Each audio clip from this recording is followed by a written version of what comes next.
Good evening, Malaysia, and followers from around the world, especially Melbourne, Australia. Tonight, we have with us a name that is making an impact in Australia. He's young, talented, energetic, and certainly a bright boy. He's Jia Heng, who is the MD for Beulah International. He's a KL boy who studied at the PJ Catholic School. He went on to study engineering at the University of Melbourne, a prestigious university, and then got his MBA at RMIT. From a young graduate to being the youngest developer in Melbourne, if not Australia. Jia Heng, welcome on board, and please share with us your journey from being a university graduate to being a developer. Yeah, well, I think after I graduated from university, I was practicing as a business analyst here in a company called Xerox, and I was always interested in business and trying to start my own venture.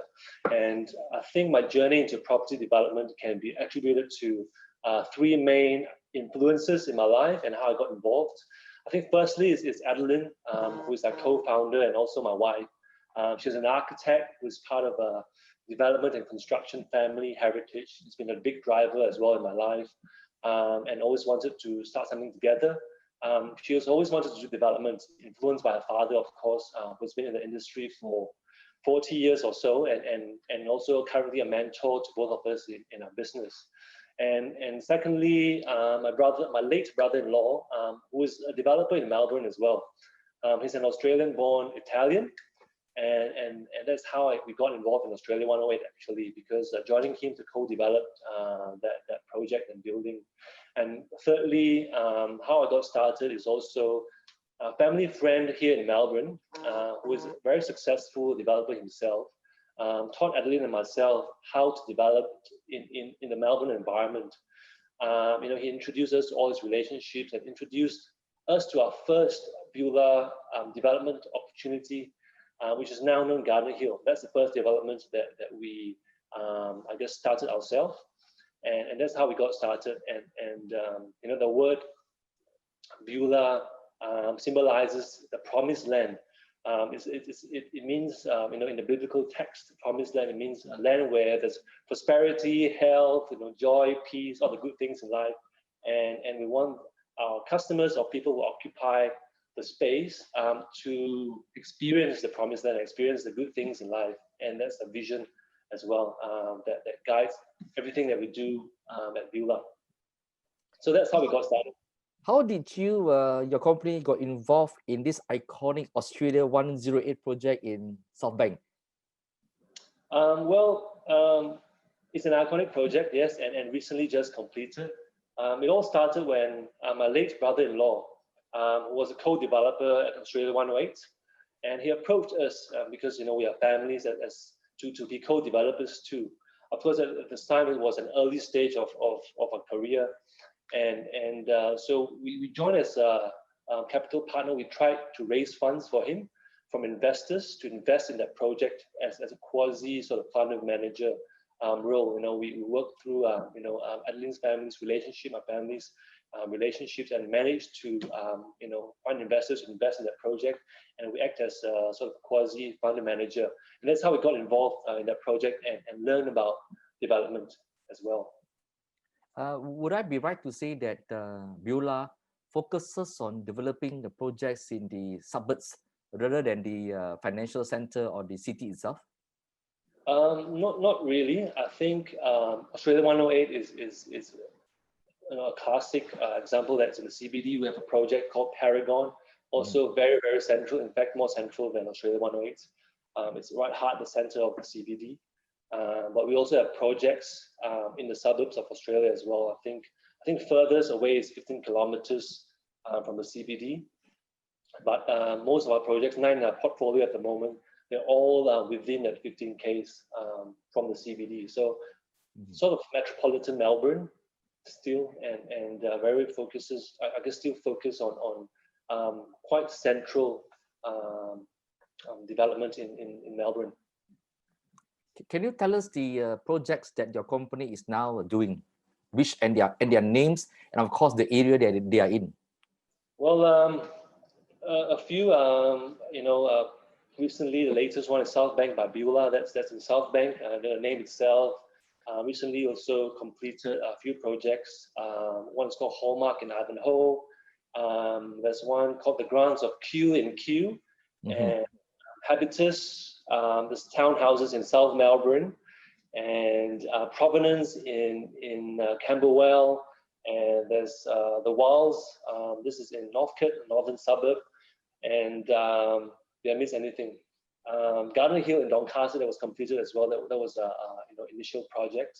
And Paragon, of course, in Melbourne CBD. That's sort of a residential tower with some mixed uses at the bottom of the building. So that's a nutshell of projects at the moment that we are working on.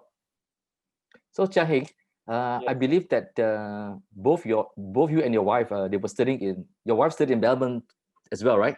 Yes, yes. Okay, so you have been, when you were dating, when you were part-time, when you were studying, you're walking around the city, you have been very familiar with everything about Melbourne, the landmarks and everything. When you were dating, and of course, she is the daughter of a very famous developer, the former CEO and MD of IJM. When you were dating, were you guys talking about property development and building structures in Melbourne? Well, I mean, at that time, dating period, we didn't well, at uni days, we didn't think too much about we of course think about the future, but at the time, of course, she's always passionate about buildings, and she studied architecture, and as we walked through Melbourne City and various laneways and cafes and different places, buildings, of course, is a major topic of our discussion. Like in the future, or imagine what this place could be. Imagine this building. What do you think about the design and all those things? Of course, about the what's lacking or missing in Melbourne as well that we learn from our Asian heritage. That we thought, hey, maybe we could develop something and bring something into Melbourne and make it even more vibrant. Although it's very multicultural already, but I think from a heritage and background, we can add a lot in as well and contribute a lot to the future of Melbourne. And of course, in our dating stage, university, that's not, I guess, a major topic, but we talk about it. You are in your early 30s, and Yes. I can assume that by the time you started studying in Melbourne, it was a time when a lot of Malaysians put in money to buy a property in Australia. This was the period, I think, that many overseas Chinese went to Australia, and that you understand the market very well.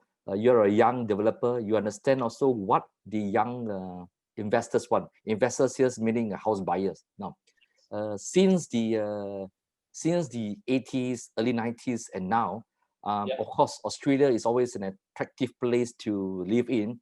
Melbourne is always one of the best cities in the world. I like going to Melbourne much more than Sydney or Adelaide or any Australia now. What would be the preferences and the priorities of buyers when they go and put money in Australia? Yeah, well, I think a lot of purchases, if they're from overseas, I think there are a few things they look at. I think education is a big key driver. The University of Melbourne, of course, in Australia, there are many great universities as well. The University of Melbourne is one of the best, if not the best, in Australia and of course Asia region as well. So that's the main or one of the major decision-making criteria for parents. They may invest in an apartment here, and maybe the children can come, and when they come and study, they can live in the apartment. Otherwise, it's also still a good investment because Australia is a very, very strong, I guess, economically strong country and strong fundamentals. They look at the stability of the country. In this COVID period, Australia is one of 10 countries only that has still from Moody's AAA rating. So it's very strong. And house price, even in this COVID period, compared to last year, it has grown still 5% from 12 months ago, from a study from Westpac. And up to the projection to 2022 is it further grow 12%. House price, so it's very strong. It won't jump like 30% a year or something. It's stable and it's strong, and even with the record spending by government at the moment, because of COVID, all the stimulus packages and supporting jobs, we're still at around 35% of GDP, the government debt. So it's very stable place to invest, very safe, and the environment is great. The air is clean, and education is great. So the good, strong fundamentals for purchasers to invest in Australia and to buy an apartment. Not to forget, they serve very good steak. Oh, and wine. Very good latte. Yeah. Amazing coffee here as well. Steak is good. The food is great. A lot of food here actually. Even the Malaysian food is actually pretty fantastic here. Of course, we can't beat the authenticity of our home country, but it's still great. The food quality here is good. When you're here next, we'll go makan for sure. Okay, sure. So in terms of investment yield, and that if I were to buy an apartment in Melbourne, what kind of rental yield are we looking at if I decide to rent it out? How many percent? Yeah, generally, if you discount COVID, because COVID is a short-term impact, right? Generally you should get gross 5%.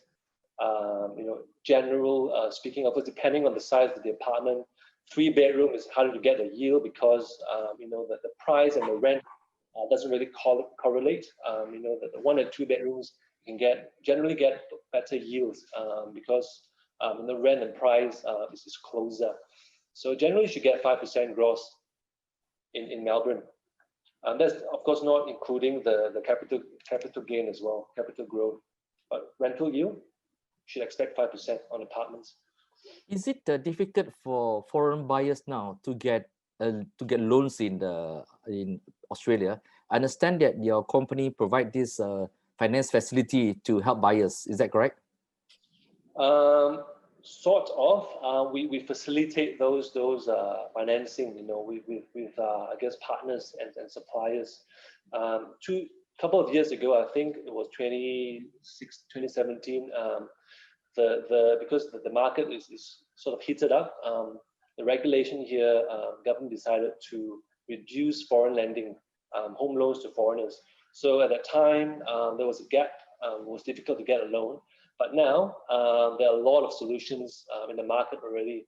A lot of sort of non-bank lenders, insurances, a lot of funds are lending to foreigners as well. So we have all the contacts to facilitate those loans for our purchases. But also not only that, we also know of a lot of banks from different countries, even in Malaysia, who will lend to the purchasers who purchase Melbourne property. And we have all those networks there as well, which we facilitate for customers. So if you're looking for a property here, don't worry, we can get you a loan. Okay, Jia Heng, for a long time that many of these Australians, they didn't like staying in an apartment, especially at the CDT area, and that most Asians, like those from Hong Kong or Singapore, and even Malaysians, we are used to living in high-rise buildings. We come down to the ground floor for our makan. Has this Australian perception changed, or Australians still like to live in the suburbs, and Asians prefer to stay in high-rise apartments in the city? Well, your observation is correct. I think historically, it is what it is. Because there's plenty of land here in Melbourne. There's no, at least historically, there's no challenge of having to centralize. But of course, with migration, rapid migration and population growth in Melbourne, a lot of Australians are starting to think of apartments, and Sydney is probably slightly ahead in terms of living in an apartment. Maybe 10, 15 years ahead, there are a lot more apartments in Sydney, or more well accepted than in Melbourne. Although Melbourne is catching up really quickly, so a lot of Australians are now thinking about apartments, whether it's in their own suburbs, apartment in the suburbs, where they are very familiar, or apartment in the city. So I think currently it's around 15%. I think of housing is apartment in Melbourne, but it's rapidly growing. It's the fastest growing sector in the housing market. I think that in terms of comparison between Melbourne and Sydney, Melbourne is much better. You can actually drive up to the snow-capped mountains, go skiing, and then come back to the city and have a normal weather. I'm an advocate for Melbourne. I think that the Yeah. city, I love Sydney for for vacation sometimes, once in a while. But living is definitely best in Melbourne. The streets, especially in the city as well, it's very easy to navigate. It's pretty flat, and it's very friendly for pedestrian to walk around the city and walk to work. I walk 7 minutes to work, and you walk to your meetings in beautiful weather. Although sometimes the weather can change very quickly. Yes. Yeah. Walking is amazing here, and one of my mentors also who helped us start development. He always say, a lot of people flirt with Sydney, but they will marry Melbourne. Because Melbourne is where you live, and no coincidence. It's most livable city for many years. That's why they say that you can have 4 seasons in one day in Melbourne, right? Yes, correct. I mean, it can be very cold night or early in the morning, and becoming quite warm in the afternoon. So we've got to check out our weather every day. But that's the excitement, I think, of Melbourne. You can experience different weather climate in a short period of time. Jia Heng, you know that we Malaysians, we like to eat, go for supper at night. We Yes. have our meal sometimes at 10, 11, Yes. Has the shops in Melbourne begins to open or stay open late into the night now? Oh, totally. I mean, it has changed so much from when I first came here for my education. Last time when I first came here, all the shops close at 5 p.m. and weekends they don't open, things like that. But for now, as of now, this period, of course, we're going to talk about COVID. The shops open till late night, especially in the weekends. The malls, shopping centers and the streets, they open till late.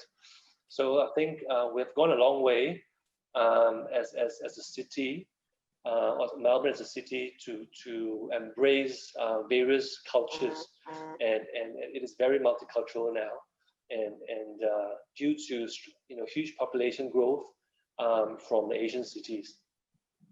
Now, can you share with us the joint projects with the Malaysian company Fajar Baru in Australia, such as the Garden Hill project, right? Yeah. Which has a gross development value of Australia's 77 million. That's around 230 million ringgit, which was developed with you. Tell us more about this project. Yeah, this was our first, I guess, partnership with Fajar Baru. Also, a sort of first project we ventured out ourselves. Before that, we were sort of partnered with my brother-in-law, and this was the first project we ventured out with Fajar Baru, and it started with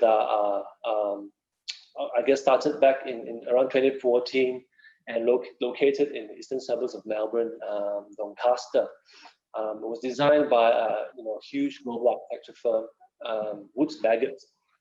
So it was a very successful project. We completed that project, 100% sold. How it happened was this project was introduced by my mentor, like I told you, who helped us start our development.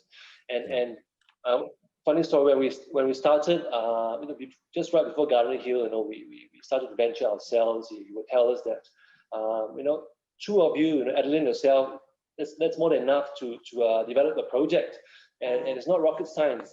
And so we were, encouraged and just went ahead. But we soon learned that it is very, very tough because it is a very competitive space.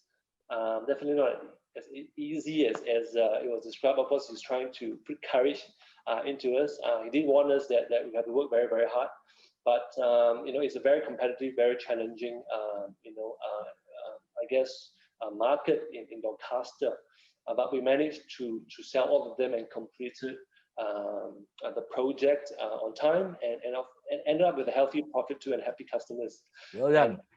Fajar Baru have since been quite happy with the results and continue to invest in projects subsequently. Paragon, the city, and soon to launch project in Northcote.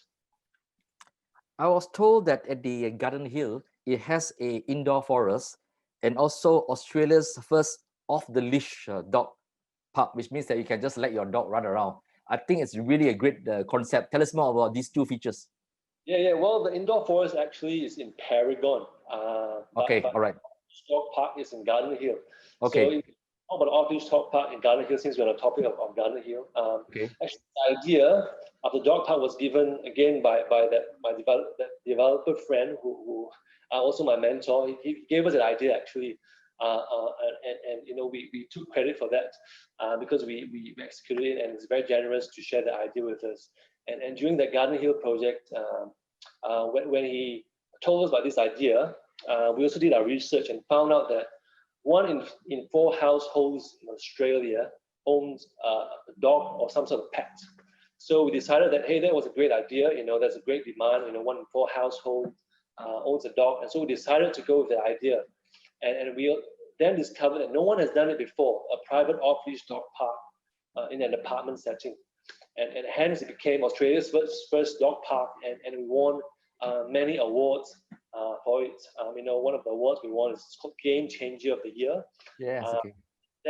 that has, I guess, catapulted us to new heights. You know, thanks to the idea and the success of this project. And and so I'd like to thank you know my mentor who shared this idea to us and helped us create this successful project. Tell us more about the other awards that you have won and what does it mean to you? Well, so recently, yeah, I think we're very encouraged. In the past few years, we won a couple of awards. You know, one of them is called New Homes Player of the Year as well. It means developer who sells new homes. So in a way, it's like a developer of the year, and the annual Real Estate Australia Excellence Awards, and that was very encouraging for us.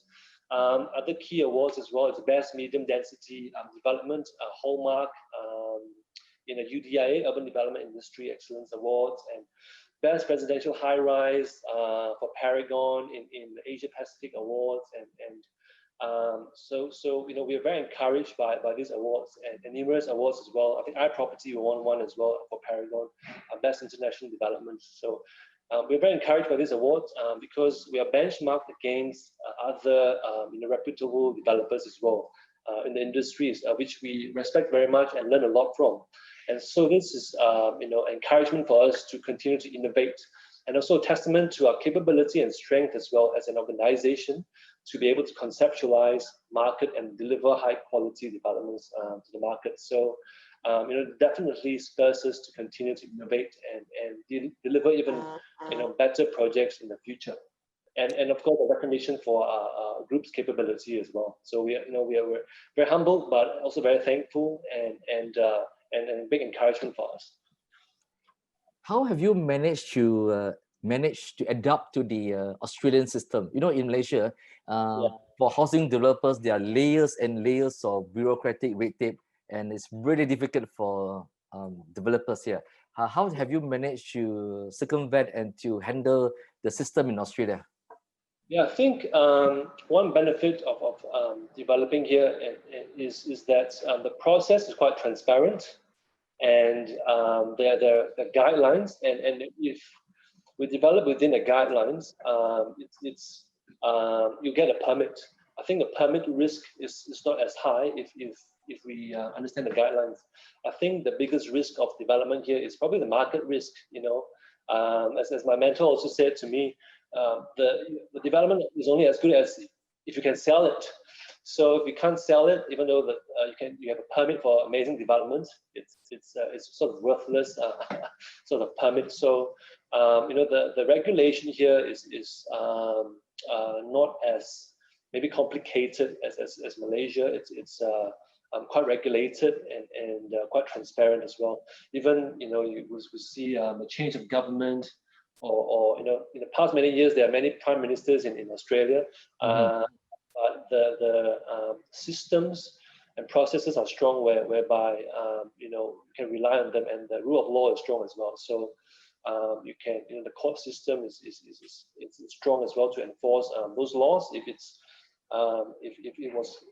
not clear. So it is not as challenging, but of course we still have to do our due diligence, and we get professionals around us, and a good thing in Malaysian community, there's a Malaysian Developers Council as well, where developers can come together and share knowledge of how we can navigate the risk in this environment. So and SP Setia CEO is Dr. Chung is the president of the council, and the privilege to serve as vice president at the moment. ChunWai is the unofficial mayor of Melbourne for Malaysians. It's a celebrity status here. Yes. Status here. So he's the de facto maybe assistance. Any Malaysians need help, he's probably on the speed dial. And I haven't disclosed it, but he's of course the one, when I said mentor, helped us to start the development in Melbourne, navigate here.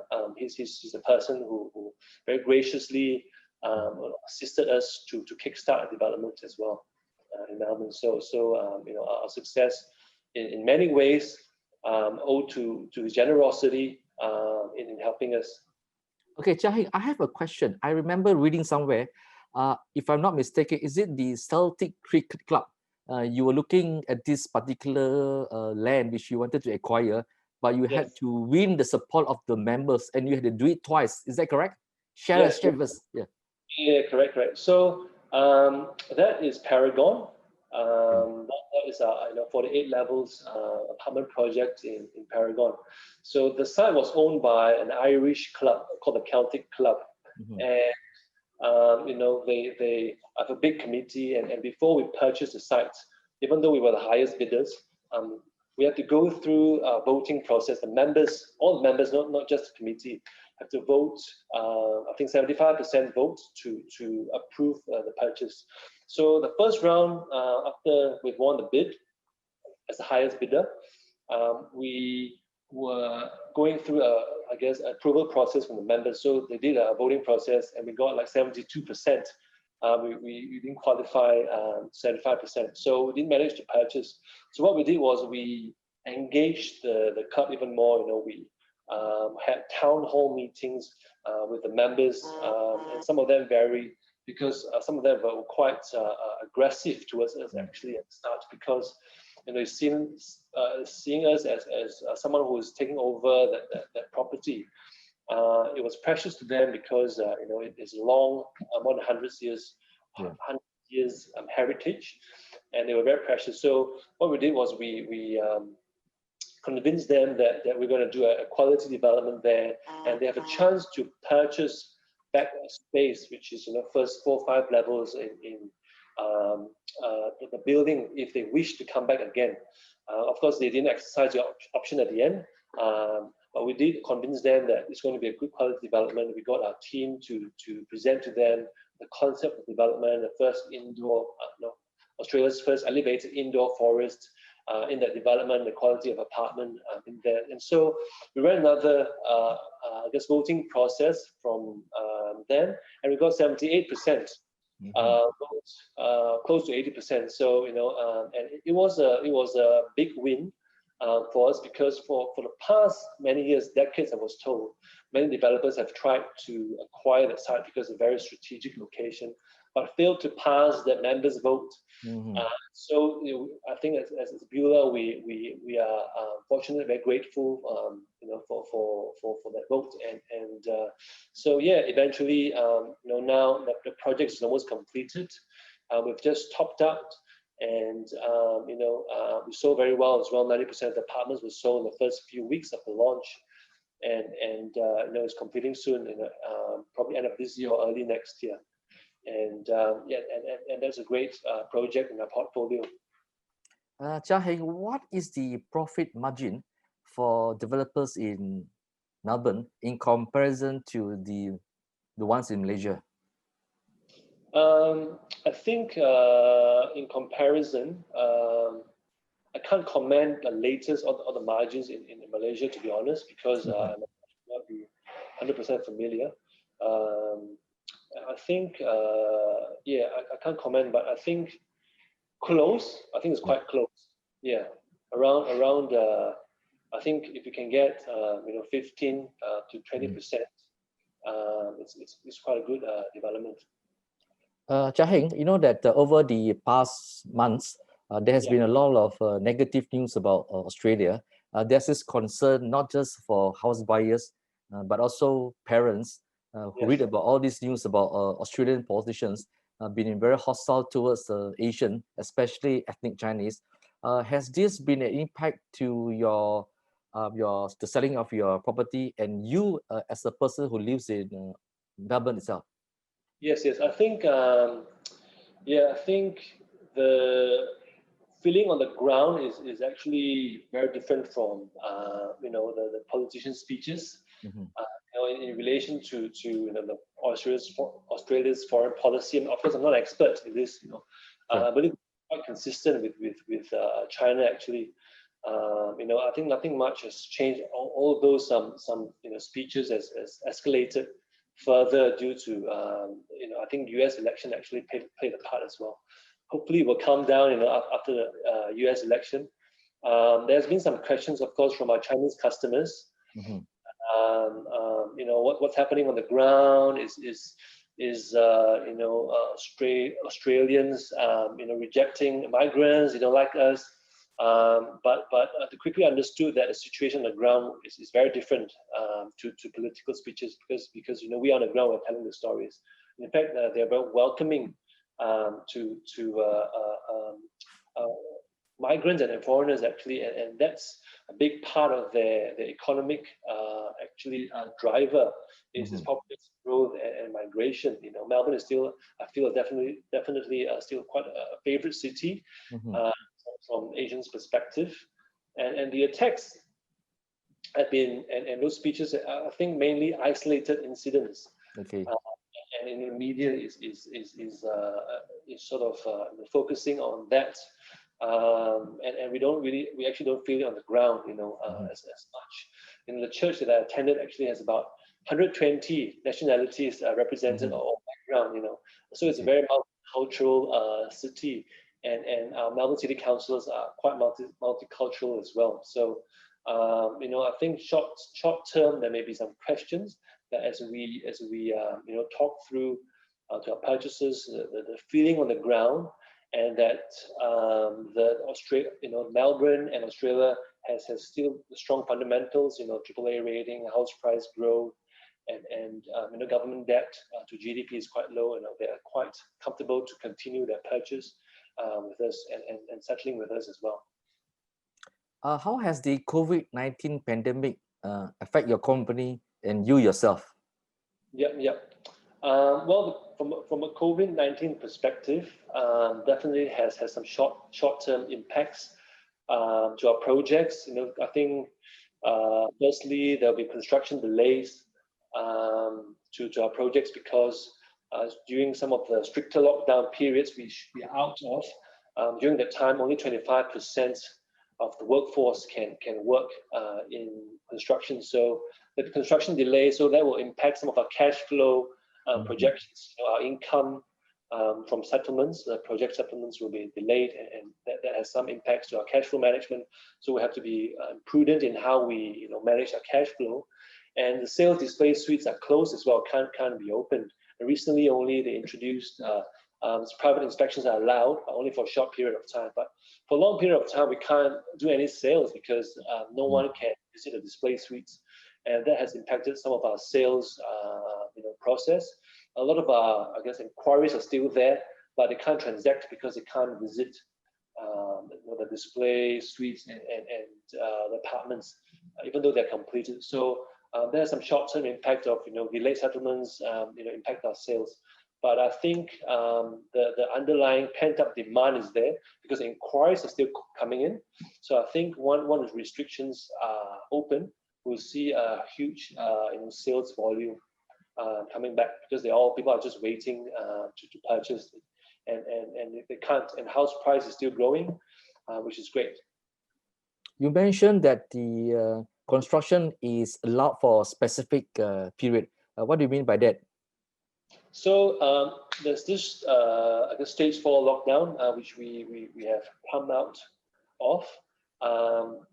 That the period about six weeks. Construction, for example, if for Paragon development, if they allow 400 workers at peak time or average, workforce, during the lockdown period, they can only allow 100 people in that period of time to construct the building, and so the productivity will be impacted, and because there's less people working, and some critical path items can't be built, and so that has contributed to some of delays, and has contributed a bit of I guess not fight, but discussions with robust discussion with the contractors, builders, who's responsible to pay for this delay. And I think it of course very much depends on the contract we have with our builders, and I think I'm sure in the next many months there'll be a lot of developers and builders having robust discussion on how to tackle this delay problem. Who's paying for it. So I can say that almost all your staff are working from home right now. Yes, correct. Because our office can't open, so all of them are working from home, and so that's one of the impact, of course, of working from home. And we are coping relatively well because right before right before this lockdown, our systems and processes are quite strong to cater to remote working. So a lot of task management systems, collaboration platform, all cloud-based, all those things has been quite helpful for us to transition. And a lot of our team members are quite tech savvy as well. So that has definitely helped us to navigate this period of remote working. But I personally still love people. I like to get around people. I think it has a benefit of creating an atmosphere of energy and passion when people come around and just chat and talk about ideas and work together. So I see that is lacking, and it's difficult to cultivate in a remote working environment, the culture of collaboration and then sort of creative thinking and bouncing of ideas. So I look forward to again, I guess, work with our team in a physical environment. But we do believe there'll be some changes maybe. We've tested this flexible working environment, and there's some good things about that as well. So we may adopt some of those practices and maybe run a hybrid model when we go back to post-COVID world. So I'm trying to understand what the lockdown is like. So basically the restaurants are open, but it's not open for diners. You basically tap out and take away. Is that correct? Well, yeah. I think there's many stages of lockdown, and now this period is not the I guess most restricted period. When it was the most restricted period, the restaurants can only do takeaways, and all the shopping malls are closed, and there's a curfew as well. We can't after 8 p.m. we can't get out of the house, otherwise you get fines, and you have police and some army support as well in I guess policing that. Of course that stage has passed. Some restaurants, I think restaurants are still closed at the moment, but there's a lot more easing in restriction in terms of how long you can be outside. At the strictest period, each person can only be out to exercise or anything else for an hour a day, and that's the max. And you can't even go out as a couple, but now you can. So as it's most restricted period, that's what it is. There's this curfew. You can go out after 8 p.m. Only one person per household can go out to get groceries. You can't even go further than 5 kilometers from your house as well. Unless you have a special permit for a few exceptions, of course. You can do that, but in general, that's what it is. And we see a lot of we call it lockdown fatigue among my friends and family here. Some people has actually moved interstate for a while because different states have different restrictions I see. here in Australia. The states have health is a state matter. I see. Of some health, is a state matter. Same as traffic is a state matter. So the state has a lot of powers actually in Australia, and they call this, I think, federalism or federation. And I think now they're really testing, challenging this model if it works, and I think there'll be some variation or new proposal of how the states can work together with the federal government. The federal government has pushed the state to ease the restrictions actually because of economic impact. But the state has power to say no. This is what we want to do here in Victoria, and every state has different restriction, and the Prime Minister is powerless to enforce restriction in easing in state of Victoria. So that's what's quite interesting here in Australia. So how have you been coping with this situation? You and other Malaysians feeling locked down and basically locked in. Yeah, well, it's for me it's fine. I think we just gotta keep healthy. Exercise when you can, and keep the conversation going with friends and family. Have a lot of Zoom and Teams catch up. And in our company we have a lot of virtual events like a Workout Wednesday. We all work out together. Walk out, so we walk outside and talk about our day as a company, and we have fun Fridays where everyone come out and just participate in some light-hearted games or conversations, because we can't gather together, so we have to gather virtually. And so I think make use of technology to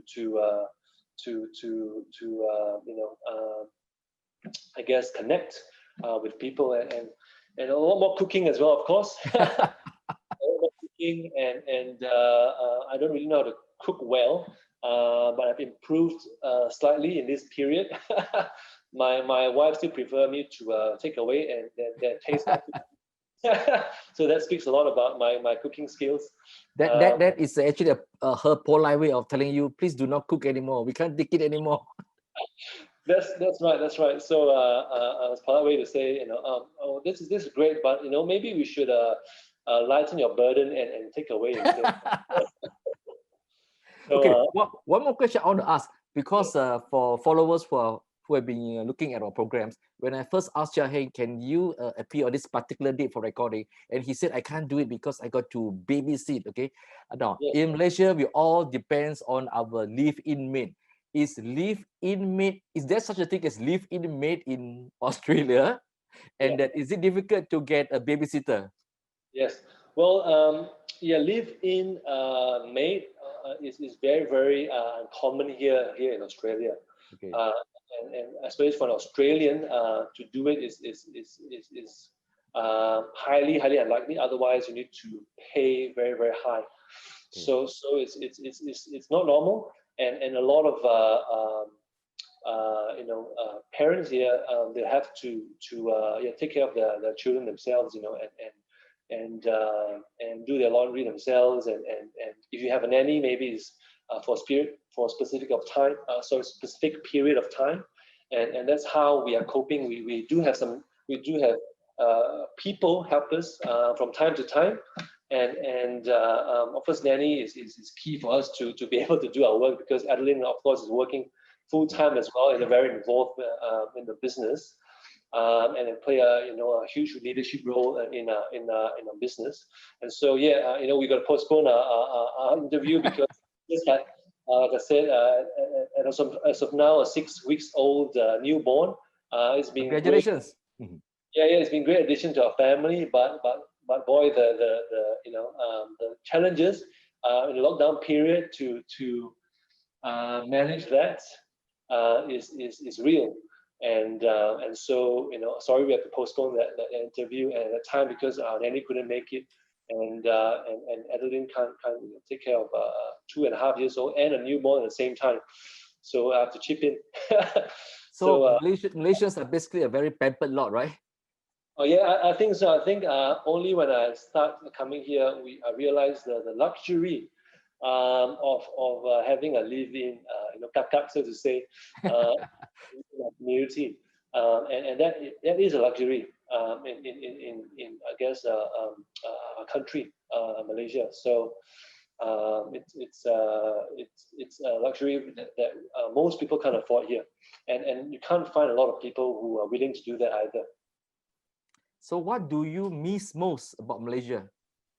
Well, Malaysia, many things, of course. I think food comes to mind when you think about Malaysia. Nasi lemak, banana leaf rice, char kway teow, durian, just name it.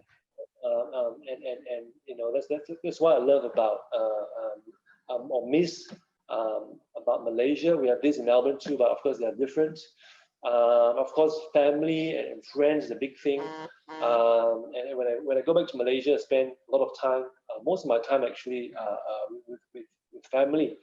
And of course, we have quite a big extended family as well. And Yes. always nice to see everyone gather during Chinese New Year or Christmas time. Those are the few key things that I miss about Malaysia.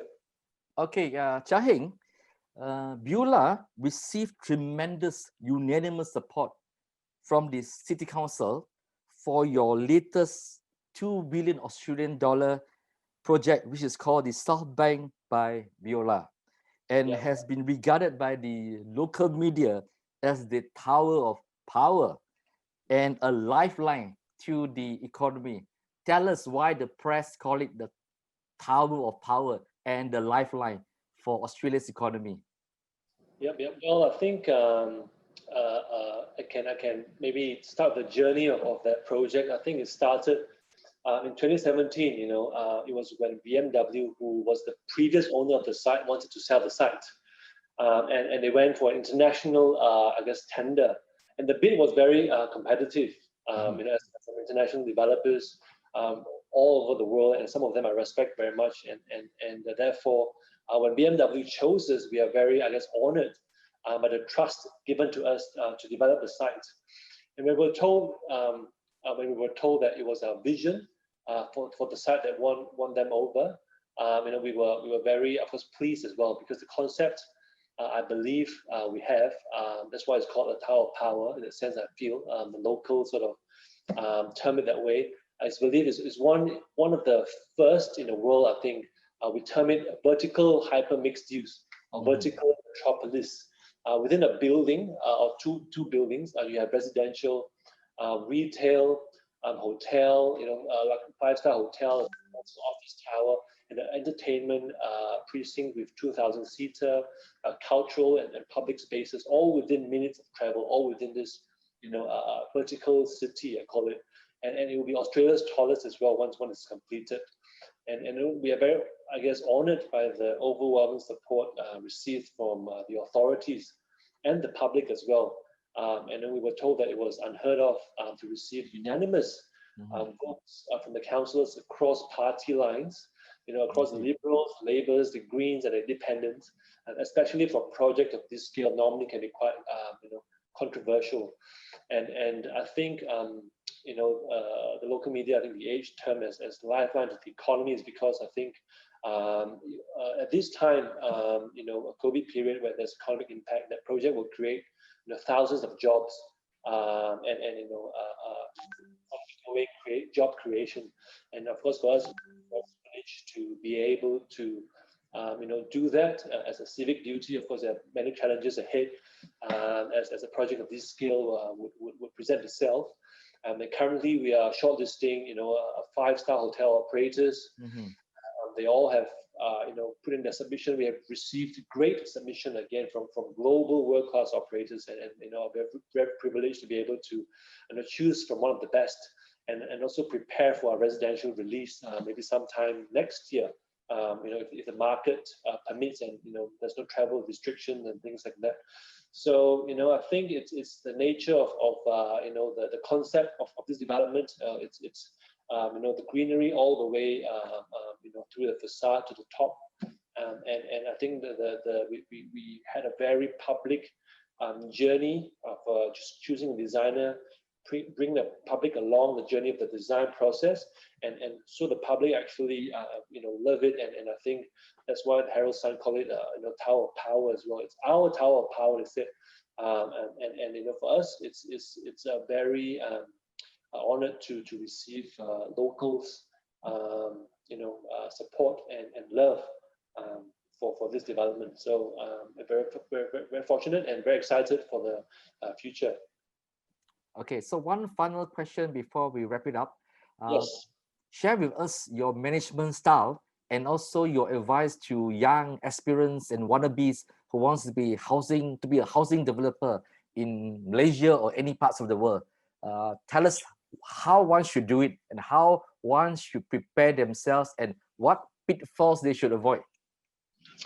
Well, that's a big question, very open-ended.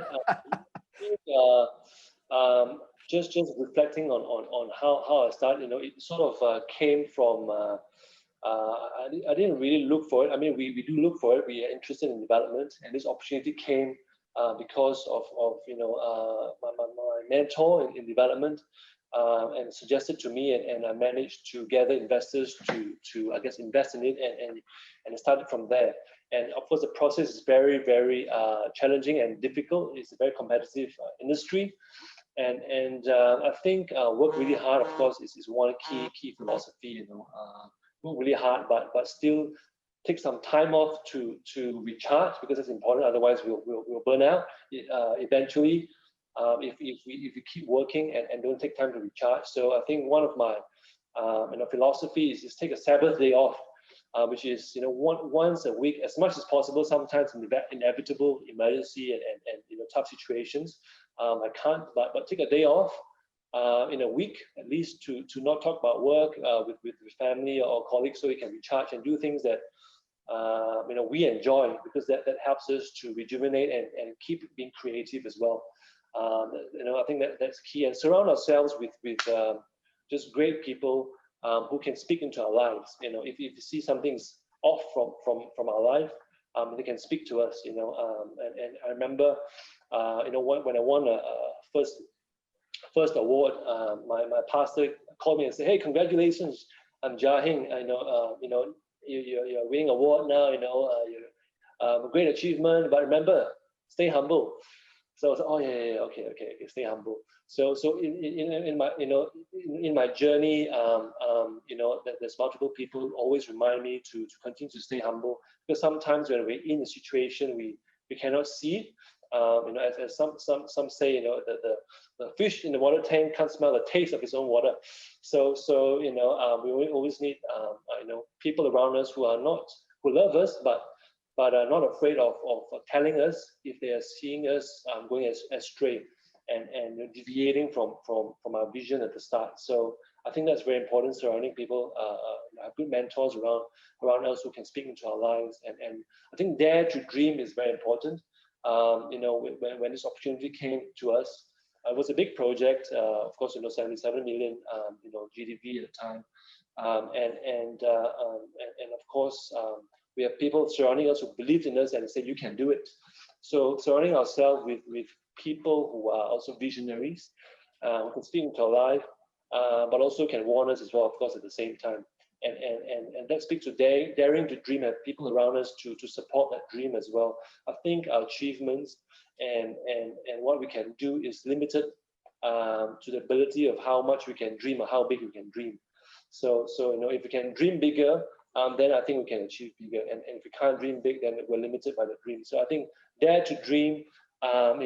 Sometimes we have to take risk, but calculated risk, of course, and surround ourselves with just great people who can continue to motivate us and encourage us to step forward and take the risk, but at the same time can look at some blind spots that we can't see and remind us as well if we are going astray. So I think these are the few things that has helped me to continue to stay focused. Of course, my faith as well is one area where it continue to help me stay central and motivate me to do my best work. Thank you, Jia Heng, for spending time with us tonight. Keep the Malaysian flag flying, and Yes. and stay healthy, stay safe. Yes. Thank you, followers around the world, and especially those from Malaysia and Melbourne. Please continue to like, follow, share RealChunWai. Thank you and good night. Great. Thanks. Thanks. Thanks, Dr. Tree. See ya. Right.